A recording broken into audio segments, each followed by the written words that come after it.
The next topic we're going to discuss on Boxing Bros. Are you okay with Canelo fighting Chris Eubank Jr. or Edgar Berlanga? The reason why we're asking this question is because Boxing Insider Dan Rayfield reported that Canelo Alvarez's final two candidates for his next opponent are reportedly Chris Eubank Jr.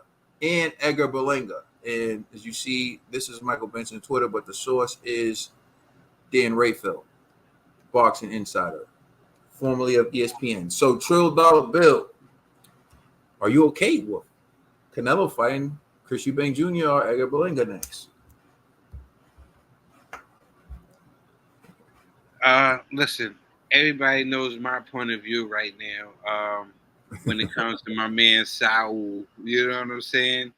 Listen, Ryan, Ryan, Ryan was saying how he wanted to join the KKK, but me, every time Canelo fights, I'm an honorary Mexican.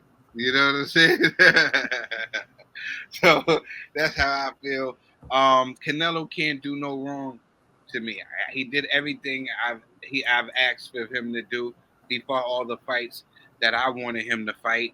Now he can do whatever he want to do. He done paid the boss to be the boss. He done paid the cost to be the boss. You know what I'm saying? If he want to get in there with Chris Eubank Jr., why not? He want to get in there with Eric Berlanga, why not? He want to get in there with who else is that they say he was going to fight?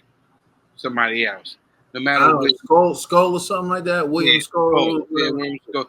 Whatever he decides to do, I'm with it. You know what I'm saying? Like if he does fight Chris Eubank Jr., is that something? Is he gonna go on a UK tour to go over there to see if he can fight him? Where would that fight take place? Edgar Berlanga, you know that always sells. You know what I'm saying? They're going off of the Puerto Rico, Mexico thing, rivalry thing.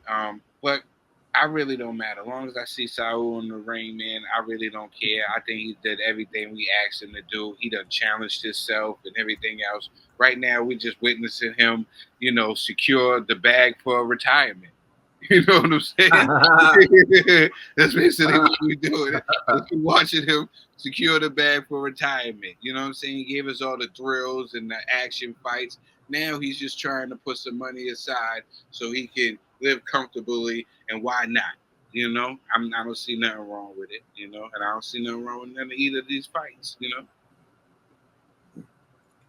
Look, I'm just getting annoyed with the criticism because if I was to say, let's look at this from an objective standpoint, and because I know what people are saying, they're waiting to argue he ducked Benavidez, and there's nothing he could do.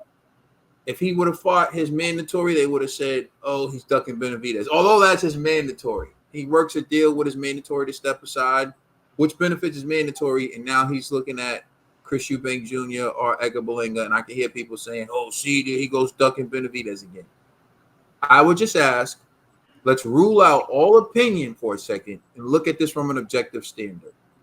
Let's just ask the question, who is the best fighter that David Benavidez defeated at 168 pounds?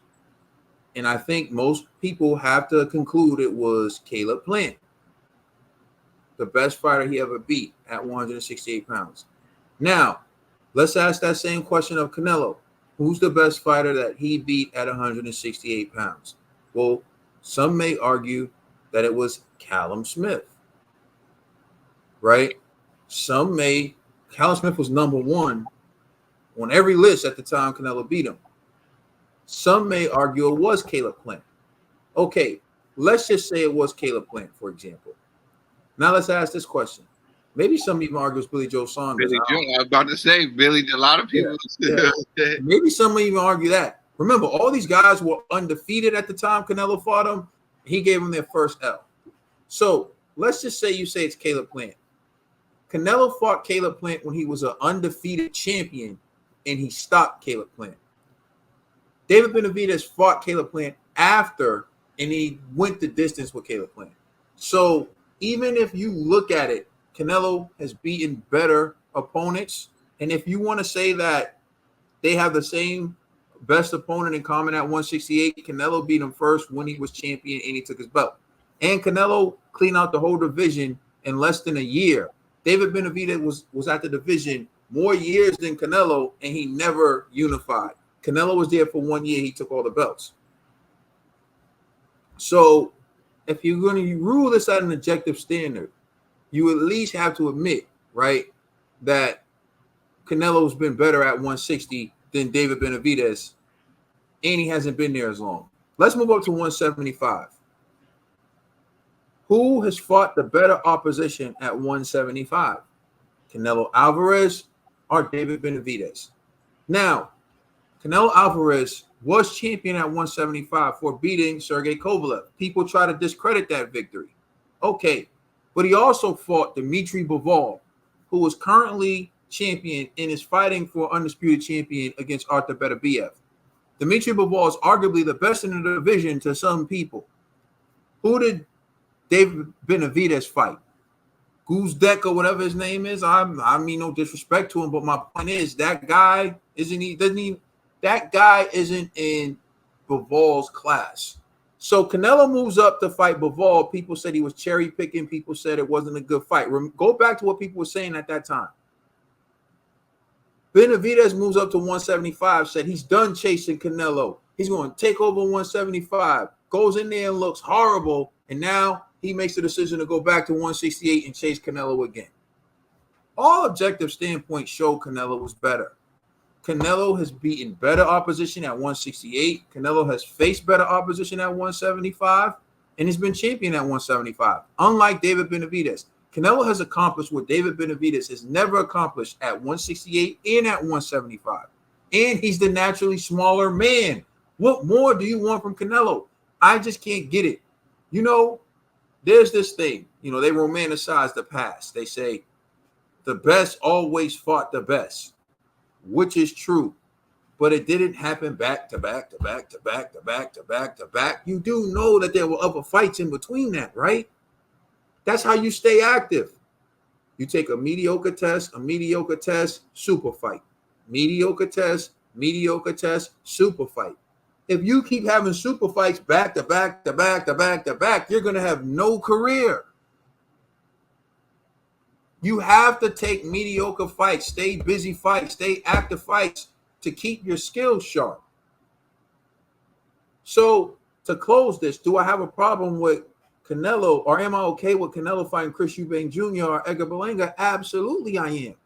Because he's already done more than any fighter at 168. And he's already done more than any fighter currently campaigning at 168 has done at 175. The man is the most accomplished fighter in the sport of boxing. Well, give or take. I mean, you can make some arguments for some of the two-time undisputed champions. They can come in there and talk. But I'm saying Canelo's been doing it for years. Face of the sport. I don't want to hear nothing about David Benavidez because from every objective metric, Canelo beats him. Stop with the madness. I'm done, bro. I'm done. Canelo got the best resume in boxing right now. You know what I'm saying? You know what I'm saying? Up next is my man AJ. Just saying. Let us know how you feel in the comment section. Please like and subscribe. Check us out on Instagram and Twitter. And please check out our podcast on all major streaming services. You rocking with Boxing Bros. I'm the Commissioner Trill Dollar Bills. My brother Caden, LLG, full life. You already know what it is.